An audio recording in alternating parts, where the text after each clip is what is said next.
Okay, welcome all, Freege here again. Got another preview video for you this time. This time we're going to look at a game that got sneakily unveiled at last E3. Ubisoft at the end of their media briefing just threw out a trailer as if nothing had happened for Ghost Recon Wildlands. Now the trailer they dropped was just absolutely amazing and promised the world, but I'm going to spend the next probably 8 to 10 minutes having a closer look in detail of what we know and what to expect of the upcoming Ghost Recon Wildlands. Don't forget, if you want to keep contact with me, I'm on Twitter at Freege1, that's FREEGE1, and you can subscribe to the YouTube channel.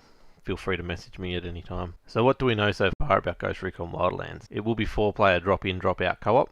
It's going to be a massive open world. In this massive open world there will be a lot of different terrain. Set in Bolivia, where drug cartels now rule the land. Ghosts have been dropped behind enemy lines and given one objective. This is as far from linear as it gets. Fully customizable guns with the return of the gunsmith. Missions that are non-linear. Game can be played offline. 4 players can be made up of a combo of AI and human players. Many different vehicles that cover air, land and sea. Set in the very near future. AI is tough. They'll even take civilian vehicles to chase you down. The terrain just looks amazing. Even clothing is important in these missions. Your teammates can cover the map separately, even doing side missions separately. This is as open as a game can get. So that's the bullet points of what we know so far. So what don't we know about Ghost Recon Wildlands? Obviously there's a lot so far. I've picked out the 3 main things, so let's have a quick look at these. PvP. They've kept very tight-lipped on PvP so far. I'm expecting there'll be some, but will it form part of the main game? I don't really think so. I think it'll be a separate lobby that you'll go into and just set up matches. But at this stage, they just aren't saying a word. Second thing we don't really know much about is on whether there's ongoing content. Whether it's like the Division with the persistent world where things happen as you go along. There's nothing that I can find so far that would suggest this or even lead towards this. Seems to be a mission-based game with one storyline. However, being Ubisoft, I would assume there'll be a season pass. With this season pass, I'd then assume that you would be getting extra story missions as the year tracks on, and also some other downloadable content and cosmetic items and the like. Ubisoft is known for this, so don't be surprised if we do get something along these lines. Exactly how big is the map? It looks huge from the trailer.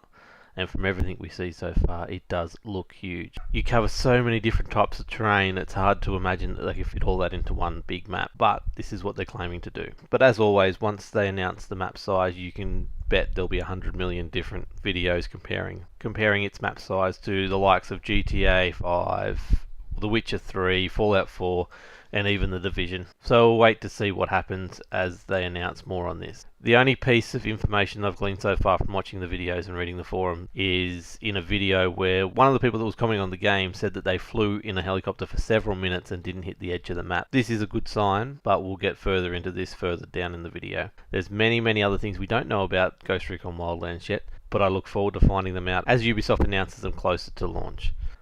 What worries do I have about Ghost Recon Wildlands? Once again, I've just picked out 3. Map density. It's okay having the biggest map in all games in all of history, but it doesn't really count for much when you've got to travel from one side of the map to the other just to find something to do. It really becomes a waste of a map at that stage. The only real clue we've got from this so far is in the trailer right at the end, where we see it pan out and we see the different missions that scatter the land. However, we don't know how far through the game this is, whether this is just fluff or what else, whether this is just straight up missions or this includes side missions. So it's very hard to glean at the moment. I'm hoping that they really scatter the land with things to do and do make it feel really dense. Otherwise, it's really a wasted map. The second of my worries, it comes down to how forgiving it will be. I play Destiny and I also play Arma 3. These games are at opposite ends of the scale of the forgiving factor. Destiny, you can get shot obviously a couple times, or you can get one shot in PvP, but it's very forgiving for players. Arma 3 on the other hand, you can go for half an hour, not shoot a player, and then get one shot from across the map by an AI character and that's it, you're gone. I feel with the Ghost Recon games that they're probably going to sit this a little bit closer to the Arma 3 side of the spectrum rather than the Destiny side. I'm hoping that it is still slightly forgiving though. I hope that making a mistake doesn't cost you the mission, that you are able to recover from that and come back, because there's nothing worse than doing a mission over and over again and failing just for one simple mistake.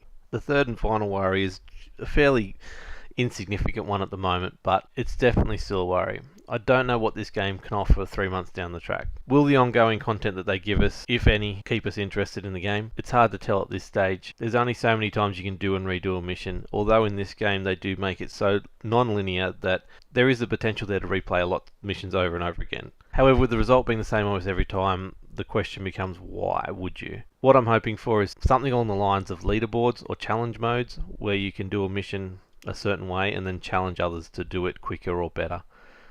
It's not a huge worry, like I said, but it's definitely worth a mention at this stage. So what's got me excited about Ghost Recon Wildlands? The word authentic gets thrown around in just about every video on this game over and over again to the point of nausea. However, this is a really good thing. Realism in games is just great. There's nothing worse than going down an alleyway and seeing something that really throws you out of the moment. The dev team has really worked hard, from what you can see in the videos so far, to really put the emphasis on realism and authenticity. They've even worked with people from drug cartels to try and get that side of the game even more realistic. They got to work with the Navy SEALs. The US Navy SEALs came over and worked with them, and they're also trying to make everything look and feel like you are a Ghost Recon member dropped behind enemy lines and you have to survive on your own in enemy lines for up to 30-40 days.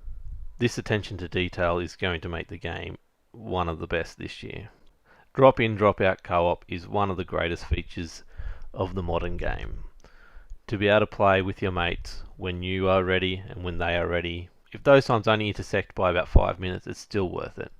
There's nothing worse these days than developers putting obstacles in front of you playing with your mates. In this, it seems like they've absolutely wiped out every obstacle they possibly could, that you can just drop and play with your mates whenever they're free or whenever you're free. This is definitely one of the biggest features I'm excited about with the game. I can just jump in for 10 minutes and help a mate out with a mission, even though we might be already halfway through it.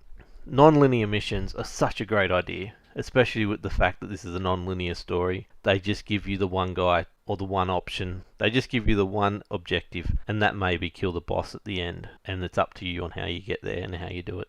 In the trailer they showed us 3 ways to complete the one mission. 3 totally different ways with 3 totally different outcomes. One, you were taking him out from afar with 1 bullet. The next, you kidnapped him and took him with you.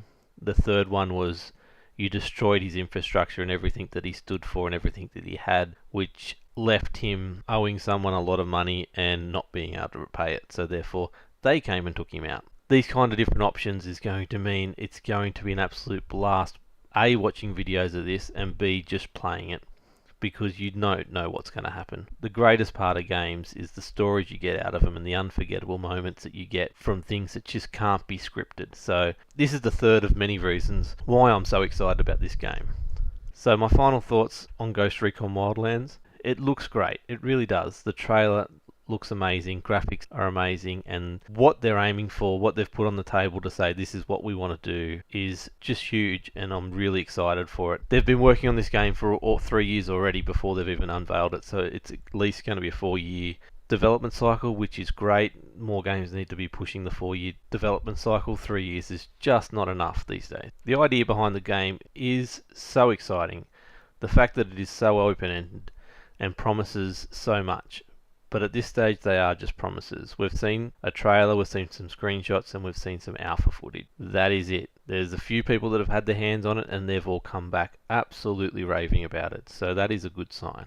The thing that everyone keeps on coming back to is A, the openness of the game, and B, the 4-player co-op. These being 2 of the main pillars of the game, it's really hard to go wrong with that. At this stage it should be another winner, but we'll have to wait and see on what they unveil between now and launch. If you want to keep up to date with Ghost Recon Wildlands, I will be keeping you up to date with it, so subscribe to the channel, follow me on Twitter, and I will post up what I see when I see it. Try and keep these videos coming regularly as new information comes to light, and try and keep you guys as informed as I can, and then I will follow through when Ghost Recon hits and keep the videos coming. So that's it for me for now. Any questions, put them in the comments below. If you're excited about it, let me know in the comments below, or come hit me up on Twitter and let me know how much you like it. If you want to get even more in depth with it, jump over onto the Ubisoft forums for Ghost Recon Wildlands. That's where I'm getting all my content from. Also, the subreddit is a great place to get information on Ghost Recon Wildlands. So till next time, I'll leave you with all that information to digest. And that's it for me. Freak out.